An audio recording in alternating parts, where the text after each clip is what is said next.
Hello guys, welcome back to the channel. This is the Routledge History of Literature in English part 10. So let's dive in the world of literature. Today we will be covering metaphysical poets. So the term metaphysics means beyond science. Comparison between those things that are hardly to imagine, like comparison of lovers with compass, love with vegetable love. You can even find comparison of love with gold.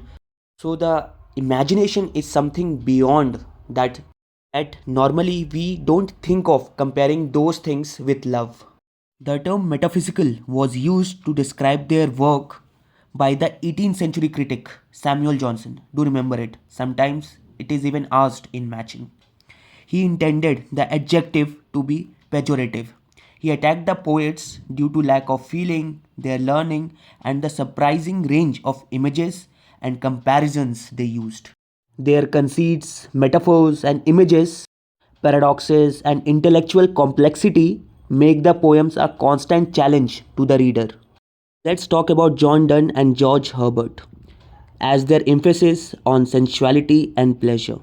John Donne has written many poems such as Hymn to God in My Sickness, The Flea, Death Be Not Proud, The Sun Rising, The Good Morrow, and many other poems.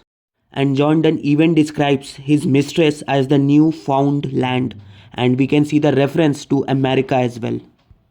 Do remember there are many lines given from the poems. Do read it because sometimes the matching of lines with the poem or with the writer usually comes. So do remember it. There is a line, busy old fool, unruly son. If you know the line, then please do write in the comment section that this line is from which poem. Now comes George Herbert. His works, whether filled with doubt or praise, is a chronicle of feelings and thoughts mostly in relation to God. He has written poems such as The Caller, and even few lines are given in the book. If you will read, I struck the board and cried no more. I will abroad. What shall I ever sigh and pine? He has even written the poem Easter Wings, and few lines are also given. And when you will see the poem is in symmetrical pattern with a design. So this is a unique kind of pattern writing that was there at that time. And it was the 20th century critic T.S. Eliot whose influence was considerable in recovering the works of John Donne and George Herbert to critical acceptance, as because earlier they were not given that acceptance or recognition, but it was T.S. Eliot who gave them the acceptance and recognition that they should have been given earlier. Talk about Henry Vaughan. He has written poems such as The Retreat, Skylark's Scintillance. In 1650, the 20th century novelist Forrest Reid used the title of one of Vaughan's best known poems, The Retreat, for the central novel of a trilogy on childhood and the loss of innocence in 1936. The name of the trilogy was Tom Barber Trilogy. It is a series of 3 novels, and those are Uncle Stephen in 1931, The Retreat or The Mannequins of Henry in 1936, and Young Tom or Very Mixed Company in 1944. Now comes Thomas Carew. He is first noted for an elegy to John Donne and for one of the best known masques of the 1630s, Colum Britannicum, performed with settings by Inigo Jones in 1634. He has also written the poem Mediocrity in Love Rejected, and there are few lines given in the book. I am going to read it. Give me more love or more distant, the torrid or the frozen zone. Bring equal ace onto my pain. The temperate affords me none.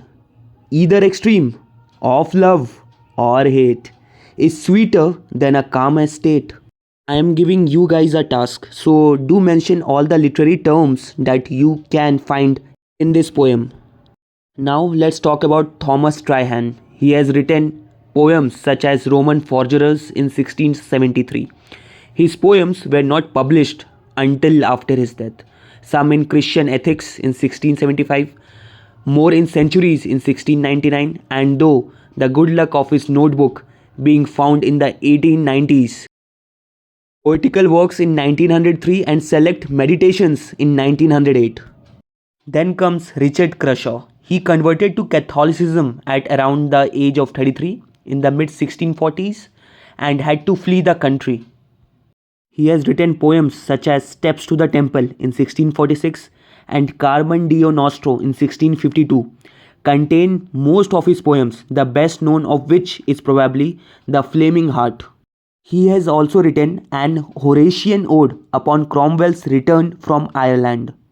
If a question comes that which writer has written on Oliver Cromwell, do remember the name Richard Crashaw. Now let's talk about Andrew Marvell. He has written one of the well-known poem To His Coy Mistress. This is the poem that talked about vegetable love, and even we can find Time's winged chariot hurrying near. And don't forget the term carpe diem, seize the day. Taking much of the time, generally it was used as a reference to make love with the lover at that time. I have one more question to ask, that which old classical master has used the term carpe diem? Do mention it in the comment section. So that's all for today's video. If you have any doubt or query, you can ask in the comment section below, or you can message me in my social media, as the social media IDs are given in the description box below. Thank you, and that's all for today's video.